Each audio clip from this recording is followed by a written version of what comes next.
comedy, improv, performance. It can all take a toll on neurodivergent minds especially. It's really important to protect our brains while doing comedy, especially when we're so prone to being misunderstood and mistreated in other parts of our lives. You deserve compassion and respect, no matter where you are with either your mental health or your neurotype. This episode includes some suggestions for how to approach keeping your mind safe while practicing comedy. They're ones I specifically use to check in times of raw stress and difficulty. Have you had difficult times in comedy? If so, keep listening.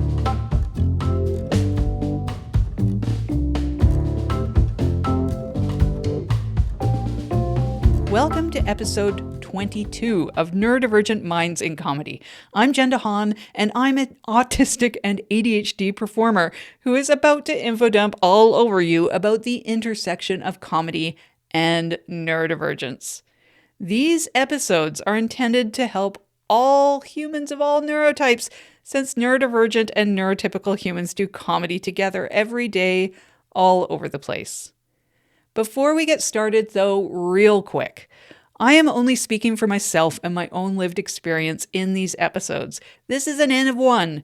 Everyone's experiences are very different based on both their neurotype and their unique lived experiences and support needs. My ideas in these episodes and any information I share won't be right for everyone. The words I use and the things I do are just my own experiences, my own preferences, what works for me. Adjust or ignore anything that's not right for you. People using this podcast. And finally, these points are explanations, not excuses. No one can change how we're wired or how we're raised, but we can do the work to understand ourselves better and work with that knowledge the best that we can. This article for this episode, it is unlocked for the community because this one felt like I should just do that thing. And it's also the 1-year anniversary of the podcast and the website. Yay. So if you want to read this in words or share those written words with other people in the community, you can do so today at neurodiversityimprov.com. The link will be in the show notes, and also just look for episode 22. It should be pretty easy to find. And with that all out of the way, let's get started. This episode will give some general suggestions to comedians, especially the neurodivergent ones, to protect our minds while engaging in comedy and with other people in this community. I suspect a lot of it will apply to non-comedy spaces as well, because I am drawing from my experience and observations in a variety of comedy and non-comedy communities that I have been in. These suggestions are not always a commentary on my personal experience, though, so don't read into anything. I'm sharing some stuff I've heard about and experienced in completely different crafts and professional spaces as well. But it's all related to comedy. It's all being seen through the lens of comedy. For example, a special shout out to those of us existing as non-cishet white men in tech. There's lots of parallels there to improv, for example. That's for sure. But to be clear, no hate here for cishet white men, some of whom have been some of the most supportive to me of any demographic when the hard shit happens. Just that our communities generally need more diversity in the voices, in comedy, and in all of improv, and actual meaningful support for those voices doing the work. Not just saying that you do that thing, but actually supporting the diverse voices. So I'm not angry, not at all. Make 'em ups isn't worth the stress and hit on my health to hold that anger, so I don't. But we still need more voices, more support. So I'm writing some suggestions about protecting ourselves in this space so that we the others, can have more of a much deserved and necessary voice in comedy, to have a seat at whatever tables are out there. So this is me observing, listening, sharing what I've learned in trying to take care of myself and trying to avoid viral infections. And I'm spending time with 2 kittens called Short Stack and Dr. Crepes to take care of myself. You can see their photo in the written article. You can find the link in the show notes. Anyways, about the forthcoming suggestions. I think it's important to make the kinds of observations I'm making in this episode and just to check in on yourself from time to time. I'm doing this regularly myself, and I think that it helps to do so. So I thought I'd share what I do. I mean, why not? If it's helpful to you, great. Checking in on yourself in whatever spaces you're participating in, I think, is good for mental health. And most days mine is pretty crap. So it's important that the things that we love, the things that are supposed to help us, don't contribute to messing up mental health. And if it does do that, if it does mess it up, do whatever you can to stop that from happening, even if you have to pivot out of that space that's making that thing happen. Some important notes about the 10 suggestions I'm about to make. Some of these suggestions might contradict themselves, or they might leave out really important points. This is all really confusing stuff. It's highly personal, highly unique, and in this case is sort of limited to one person's experience and brain wiring. So I heartily welcome you to add your own observations about these suggestions or your own suggestions in the comments. You can do this anonymously if you want from like a throwaway account. That's perfectly fine. Whatever is the most comfortable thing for you to do. Some of these suggestions might sound like I'm telling you to run away from issues, but I am not advocating that. And I'm not suggesting that we avoid addressing problems in comedy. Quite the opposite. These suggestions involve sticking within your community, but empowering yourself whilst doing so by forming, say, new projects or outlets or something else like that as an option, or while addressing the problematic stuff, if that's even applicable. And as always, all of these suggestions are not universal. Lots of nuance. All 10, they are suggestions from an autistic brain, even though they are not worded as such. These are worded like demands because it's what I ask of myself, what I use to check in, demands on myself, but they are not demands for you. So take a suggestion if you think it's helpful and applies to you. Ignore it if it doesn't. And as always, don't replace this article or the site for working with a professional if you need to do so. You deserve compassion and respect, no matter where you are with either your mental health or your neurotype. So here are 10 suggestions for taking care of yourself in comedy. Suggestion 1, be yourself and don't compromise on it. Accept yourself. Be true to yourself. Be honest with yourself. Can you do comedy without having to change yourself much or at all, just to fit in and feel accepted? If something doesn't feel right or good about the type of comedy you're practicing, or you need to be someone else to be accepted, respected, and participate in it, see if you can do something else somewhere else in your practice, or some other type of comedy, or maybe something comedy adjacent, or another creative pursuit entirely. I'm giving you permission. It's okay to leave or step away from a class, a team, a performance, a community or theater, or even a whole art form if it's not working for you, if it's not respecting you or not accepting you as you. More on that coming up. But you can step away at any time if the activity is not bringing you at least some sense of positivity for whatever reason you started doing it in the first place, or whatever you discovered along the way, the thing that was your passion. Doing that activity, such as improv or stand-up or podcasting, should bring value to your life. We have limited days, a very finite time here on Earth, so don't spend that time on what's usually or mostly a hobby that costs you money and time and sometimes even hard labor. If it's just bringing you pain, just why? There are many other hobbies that we can try instead that are actually beneficial and relaxing to our brains. Heck, even if it isn't a hobby for you, it should still at least benefit you in some way. So find your space and prioritize the good. If you're neurodivergent, this might mean finding a space, a team, a task, or a type of comedy that is safe enough to unmask and just be yourself. You're supposed to enjoy comedy, not be abused or exploited by it if you don't bend yourself to the point of almost breaking. And like I mentioned before, you can always leave a class, a team, a show. You can ask for a refund. You can avoid an unsupportive organization, and so on. You can do these things to support other comedians too. You don't need to stay in the environment and suffer. Vote for what you want to see with your wallet or your time. I'm sure I'll say something like this again.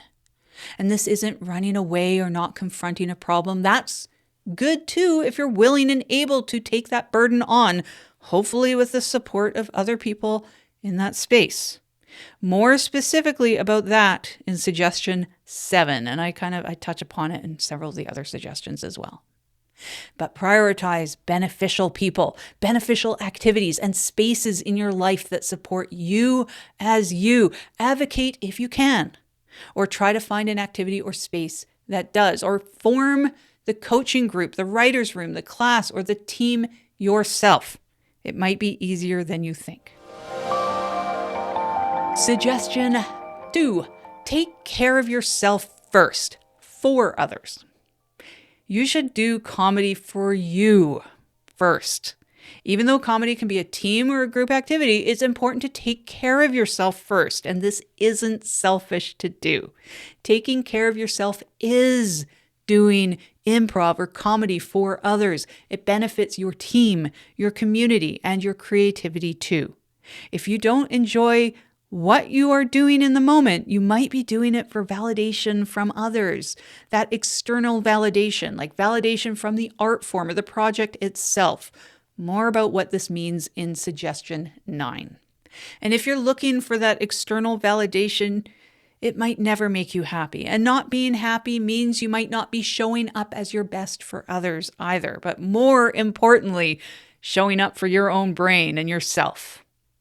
So it's okay and good to do your own project, to direct or produce your own show, to create your own practice groups, your own writers' rooms or classes even, to say set up a rotating or defined roles on a team or in a project to set that up. You don't need to do these next things in order to be successful. You don't need to follow the ideology or the system. You don't need to climb and impress the social ranks in the community. You don't need to be in the popular show or sit at the cool table after a set. You don't need to create something that others think is neat. You just want to create something that you think is neat yourself. You don't need to be someone or something that you're not. So help out others.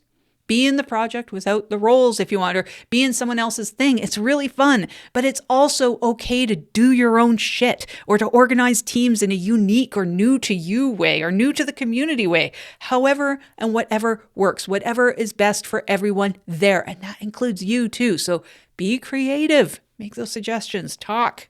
If you are doing the work, it's not selfish to have an ask, to have your own project you manage how you want to, or to direct the team's show if everyone's on board.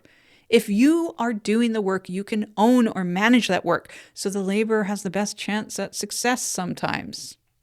Just make sure to communicate clearly and discuss if other people are involved, so everyone is on the same page, and that means they can agree or adjust or opt out themselves or move on themselves, etc. And if it's your own project, keep an open mind and try other people's ideas that will work with your vision, and sometimes it can make that vision even better. Supporting yourself is supporting others, and it's supporting the team if there's a team. Supporting yourself is supporting the scene and the set. I think that this is part of a great way, of many ways, to help create a healthier comedy community. Suggestion 3, find your joy source, but be open to pivoting. Find what you like to do in comedy, what practice, what format, what style works for your brain. Think about how you prefer to think and communicate, what type of comedy lets you be honest and show up as you. The right comedy for you might not be the first type you try, or it might be the right thing for you is outside of comedy entirely. Is it drama, animation, writing, voice work, dog walking, naps? Go find your humans, what meshes with your brain and makes it flow. Go to where the people get you. These creative skills are pretty transferable, so don't be afraid to just try something out and see how the skills apply to that new thing, the skills that you've already built up. So trying new things. I know it's hard to try something that's different. It's hard to start something new or to leave a community, even partially or temporarily. But finding something better and more aligned to your values can be worth it. It's those finite days, remember? And you can always go back, fully or partially, with a fresh perspective and more skills. It's a healthy thing to do. I came to improv from dance fitness teaching and community theater. There's lots of overlap with improv in these communities, in learning and performance. I'd go back to it in a heartbeat if I could, actually. But the point here is making the pivot wasn't quite as hard as I thought it would be. In fact, when I started improv, I didn't observe the skill overlap. I didn't even understand it for at least a year. And when I did, the skills suddenly transferred and it felt great. So search to find that joy and hold on when you find it. And if one day it seems to disappear, assess, pivot, get out of there, even if it's just for a while, to find yourself and take a breath. You don't need to keep doing the joyless thing, and you can always return later to try again. This is so important for me. Reevaluate often and don't be afraid to make changes if you need to for your health or to find or reignite a passion. Suggestion 4. Find the humans who value you and the ones who don't compete with your passion. We often don't feel accepted as autistic humans, for example. It's important to find the people who value you, for you, as you. Not the ones who only value you for your talents. Not the ones who only value you for what you can maybe do for them. Not the ones who only value you for your work ethic or your output. The ones who value just you for you, the human. That's what you're looking for. Those who accept you are often humans who share your values in an understanding of the community, probably in a social sense. This was abundantly true for me in the dance fitness instructor community, for example. We vastly differed on why we were doing the activity. Find people who share your why and keep your circles open when you spot other humans who share similar values and welcome them in if you can. There's a yes but involved. I'm no expert on this. I'm often on the outside looking in or from the fringe edge of multiple spaces, multiple, friend circles or groups or whatever, always hoping deep down to be accepted into that circle. I think it's the autistic experience for many of us. So I want to say here, though, I don't want pity, nor do I want any pity at all. I just don't want it. I think it's quite comforting and beneficial to at least be aware of this, though, because if you aren't, it's easy to, just make yourself useful to try to get accepted into these spaces. And that's a fast path to being exploited. See suggestion 6 for more on that. Just don't compete. Your passion isn't competition. In performance and creative spaces, sometimes just sharing your joy for comedy is seen as something to be jealous of or to compete with. And I'm asking, if you see someone innocently sharing their passion for their work, something they did, let them talk a bit about it. It's not necessarily bragging or showing off or something to be jealous of. It probably has nothing to do with you. That project or set could have been difficult, hard won, a big accomplishment for that person. And maybe they just have been waiting all week to have the topic brought up so they could share it a little. Maybe you are the only person they can talk shop with. So check egos at the door on both sides of this kind of conversation. But mostly just try to keep in mind someone else's joy in comedy and their accomplishments are not your competition. And your wins aren't for them to mentally compete with. Life is so much easier with this kind of mindset, I find. Find your humans who don't compete with your joy and value you for who you are as a human. And everyone, just cheer on those hard wins. Hard wins are hard to come by in comedy, so let's cheer them on. Suggestion 5. Ignore the gatekeepers and find your confidence. The latter isn't real unless you want to believe in the latter. This is an art. There are so many ways to do it, and there isn't a set criteria on how to get there, how long it takes, or what way you need to do it. And gasp. You don't need to be a cishet white man to climb it or seek proper compensation. Actually, you don't need to climb it at all if you don't want to. You don't have to believe in the latter. Sure, yes, there is knowledge, expertise, and experience. Absolutely respect-worthy.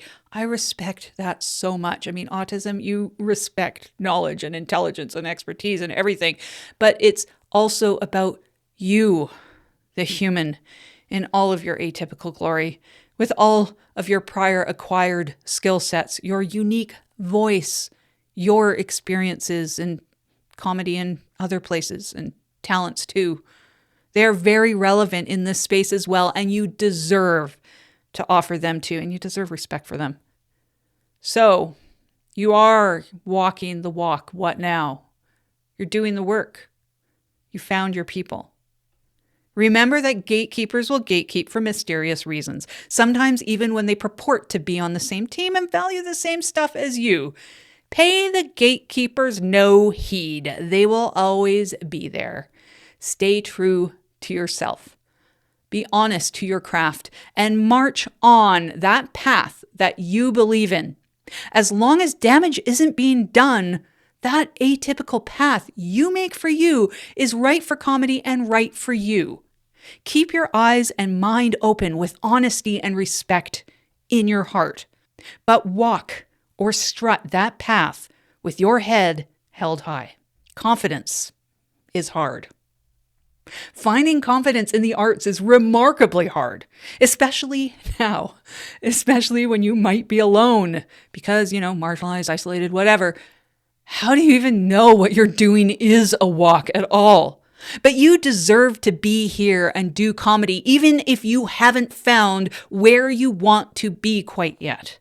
Even if someone is jealous of your hard work or someone else doesn't think you're doing comedy the typical correct way or come up with some other reason you shouldn't be doing what you're doing, you still deserve to do comedy. You are always enough. And your voice is valuable and it matters. There is no comedy god, even if there's some compelling educational branding and emotional tithes to pay. Suggestion 6, protect your value. I'm saying this from the standpoint of over a couple decades in corporate tech and online creative work as opposed to comedy. It's the same in that space as it often is in comedy from what I've observed from the comedic sidelines, comparatively speaking. Your value isn't tied to your experience level in comedy if you're doing other work, such as stuff that supports the industry that brings in cash. Money's trading hands.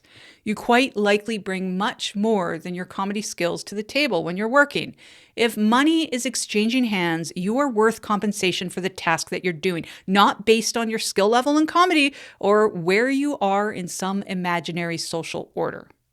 Financial promises or anything else you might be shooting for, acceptance, respect, exposure, etc., are not likely to materialize down the road if you're working for free today. Suggestion 7, communicate openly and in good faith. Make sure you're acting in good faith. Check in with yourself. What's your motivation in whatever issue is happening? Be honest. Do you want more stage time to correct an honest problem, get someone off the team you just don't vibe with, or improve the ethics of a community? Even in the name of disability and inclusion, it's very easy to forget people are from different backgrounds, different places on a spectrum, or just don't have the knowledge in something that is obvious to you. Do we understand the motivation behind the trait, for example? Do we understand that person's background, culture, education, upbringing, when they were brought, level of exposure to new social norms, for example? Are we giving them that space? Listen and take necessary breaks. Have patience, educate and explain, listen, and stay in good faith. It's very easy and honestly quite understandable for passion to get in the way of fairness. Performers are often a passionate lot. That's good, but we have to try and not let bad faith occur. and instead listen hard and learn. Listen without returning to previous assumptions.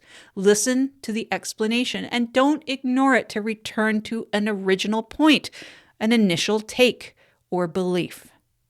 Take the explanations you hear as good faith unless and until you have good reason to believe something is not in good faith. Ask questions. Listen more. Taking breaks to check in with yourself is good too, and do fight for improving our communities. Just make sure to keep the conversations fair to everyone involved. Maintain good faith conversations and be honest at all times for a beneficial outcome. Avoiding diagnoses and labels based on behaviors is important. Since this is a neurodivergent site and episode and podcast, I think this is probably important to mention right now. Be cautious of using labels or diagnoses when discussing these issues. People can be complicated.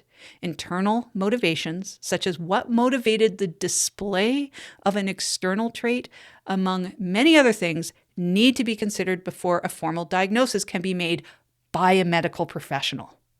For example, two people can seem to lack empathy as an external trait. That's something that you see. Only one of those two humans might actually lack empathy, though, although both seem to on the outside. So determining where that external trait is coming from, that isn't our job. Motivations are usually unknown to us, and any kind of diagnosis is not appropriate to ask about when holding community discussions. For example, an external trait can be shared amongst several diagnoses in the diagnostic manual, the DSM. Even a batch of them can span more than one diagnosis. But the internal motivators, like I said, are one of the most important criteria for figuring out what the diagnosis is among many other factors. Again, I am not a professional. I'll do one more case here. Neurodivergent humans are sometimes thought to be under the influence of alcohol when we're completely sober. Same external trait, completely different internal or invisible cause. That's why it's really important not to make those assumptions here. So, of course, punishing someone in the community for their diagnosis or a crisis or something else, or forcing them to expose the cause, that's not great either. So we want to avoid these things and be very careful about assuming any kind of root cause for an external behavior or an external trait. Focus on the results of an action and what needs to change to make our spaces more beneficial to everyone. So be cautious about making those assumptions about what might be seen as problematic behaviors without open and careful communication. Again, have the conversation. There's so much crap and abuse and old ways and comedy amongst everything else, and we really need to have these discussions to see the growth. So talk, listen, and try to meet each other in and maintain good faith conversations. Check in with our personal motivations honestly and regularly. Notice them and communicate openly while focusing on ourselves and our own motivations, keeping them in check. If the discussion is shut down or avoided, you don't have to stay in that environment. You don't have to finish the series or stick with the theater. You don't have to start your own theater to stay in comedy. There's a million different avenues that you can take. But I hope community discussions can start in good faith and maintain that honesty and happen more often. I know I was repetitive there, but that's so important. I think, it's maybe worth it. I hope you agree. Suggestion 8, ask for or seek accommodations. Speak up and ask for accommodations and access needs in any way you feel comfortable when you need them. If you're not comfortable, ask for a different way to communicate that does make you comfortable. Maybe it's using an anonymous form or messaging from an anonymous email address or getting someone else to do it for you. Seeking accommodations helps normalize it for your future self and for other people too. And it's really important in this section to talk about advocating for other people. If you don't need accommodations made, you're lucky, or you're in a place to suggest them or make them a reality. Maybe you're running the theater or something, do it. It's wonderful for those of us with access needs to not have to do the labor of self-advocating to seek them all the time. This is a true ally, actually walking the walk with us and for us, helping us out. For example, add a text area on your registration form to add access needs without needing to be asked for this by someone in the community. Your improv friend has difficulty with a certain icebreaker. Suggest a different one without outing them. Don't mention their name. Some of the things are as simple as that. Don't wait to be asked. Don't leave all the advocacy to the marginalized. That's the key thing. If you can do it, do it. And even when things get more serious, like say there's a problematic coach or teacher, speak up or support the discussion for the person that's experiencing that problem, as highlighted in the previous suggestion, number 7. But sometimes there's conflicting access needs. If you ask for something to be accommodated by an individual, especially see if that adjustment works for their needs too. Sometimes we might need to tackle the accommodation from both sides. If that adjustment places stress on that person's end, you might have some conflicting access needs that you need to work out. But there's often ways to work within the bounds of both parties' needs. Open a discussion and figure out something that works. And these conflicting access needs, it can be true in group environments as well, such as classes and theaters. The more people, the more conflict. But if we're open to working together, oftentimes we can make some changes that benefit a greater number of humans over time. Suggestion 9, analyze where value comes from, especially if you're depressed. So I'm a dysthymic human. For me, that means mild to moderate depression since I was 12. Persistent depression is common for autistic humans, and depressed humans, neurodivergent or not, are also not uncommon in comedy. I know there's a lot of us here. So I'm giving this topic a suggestion all of its own. Number 9 is for us. Try to find the value in the activity, doing comedy, while you're doing it. This is especially true, or so I've been told, if you experience dysthymia. So what does that mean? It means don't try to find happiness in what others think of your comedy, like how good you are at it. Don't try to find happiness in what your comedy or the comedy work provides other people, like proving your value to others, making yourself useful. Don't try to find happiness in the project itself being done well or to your liking. Like, I wrote the perfect pilot in the great font. Don't use the project as that external validator. That's hard. Find value or happiness in the process itself during creation of the comedy. What doing the activity brings to you. You're looking for what that is. If you look to the external, like the output, the project itself, or other people for approval, yes, even the project or activity itself, it can potentially keep you in that depressed, dysthymic state. Why? Because you're still looking to that external thing, like the improv set or your finished podcast episode for joy. And that's just not going to help you out because it's external. Some of it can be external, but some of it has to be internal from the activity.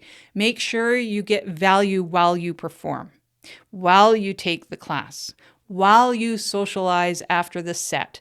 The act of doing comedy while you're spending your minutes and hours doing it should be beneficial to your life in some way, not the end thing that you get out of it.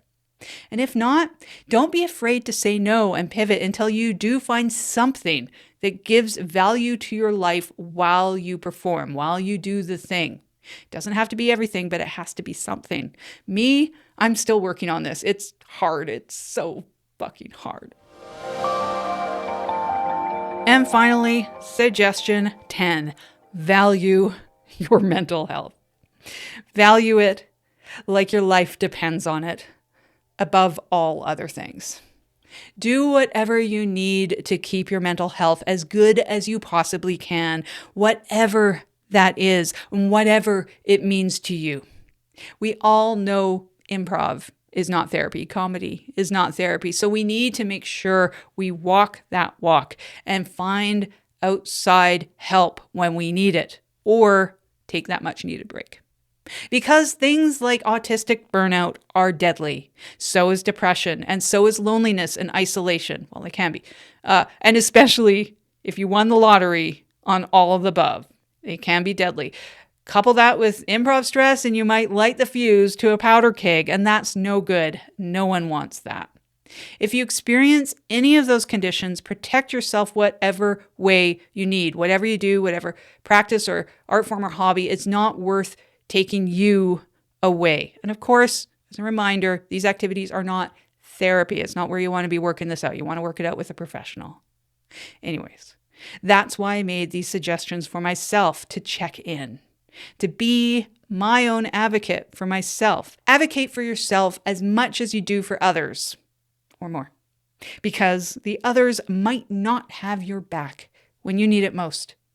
Just call a friend or a family, they say. And so many of us autistics give that response the lifelong side-eye, right? Other humans are hard to rely on.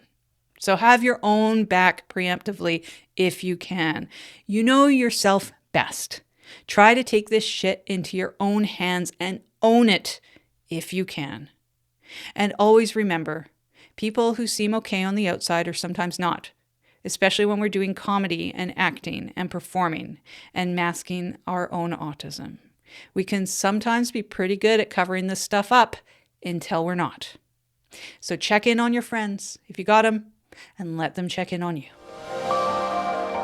So try to take care of yourself. Try to take care of your mind, that beautiful neurodivergent mind of yours, and try to take care of others. Support what you value in the community to keep it there for you and for others for longer. Support those people who value you over the system and being seen. Value yourself, not the latter. Stick with those who value you, not what you might be able to do for them, you know? But what do I know?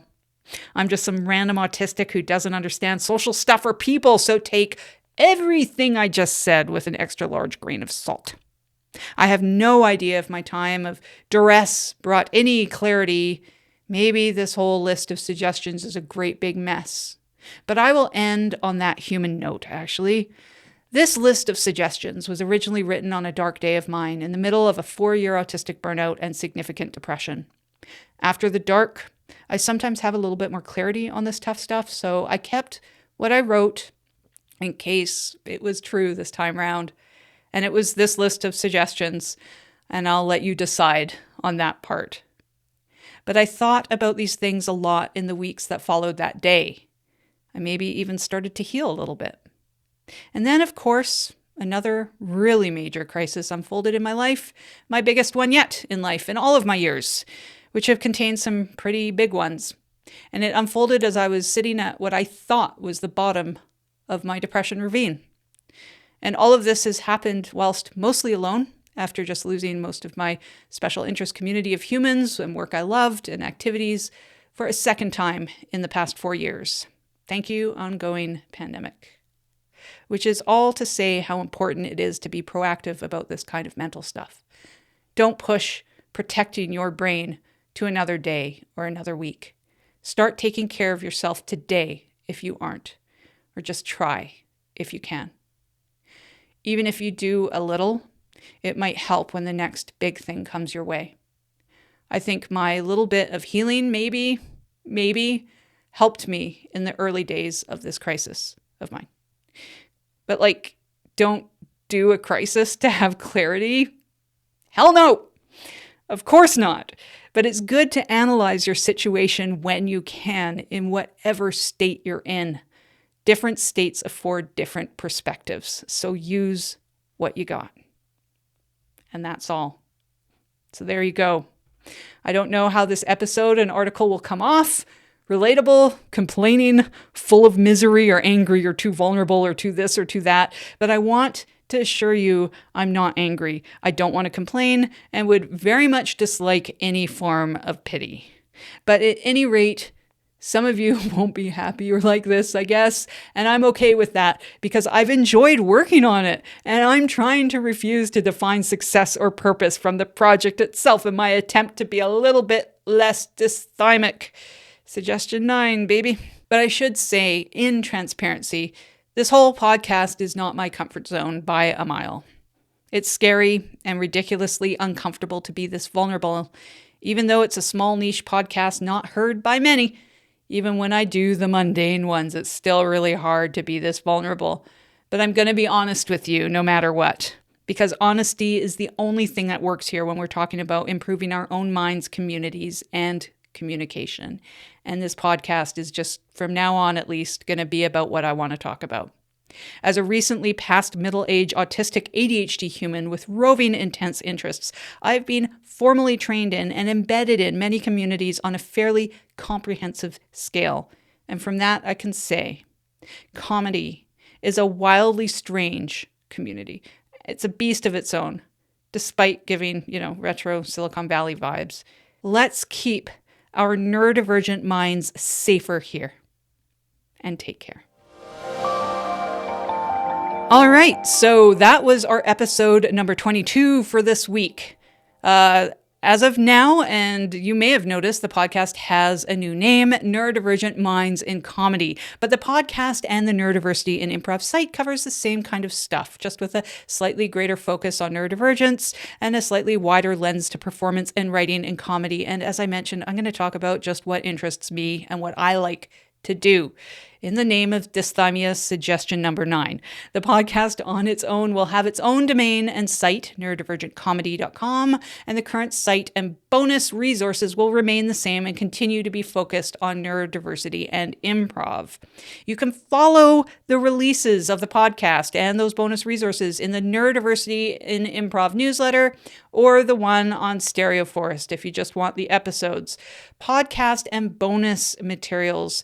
I might schedule a bit of a shift. It's pending at the time of recording this podcast.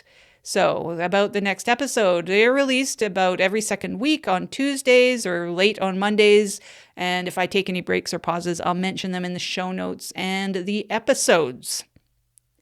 And finally, if you find this podcast useful, consider sharing the episode with your friends or rate and review on Apple Podcasts. And if you're able to support this work at neurodiversityimprov.com, especially if it helps your work or adds value to your practice, it's really appreciated. Any of these things will help me continue spending the time and the labor and the resources to keep it going.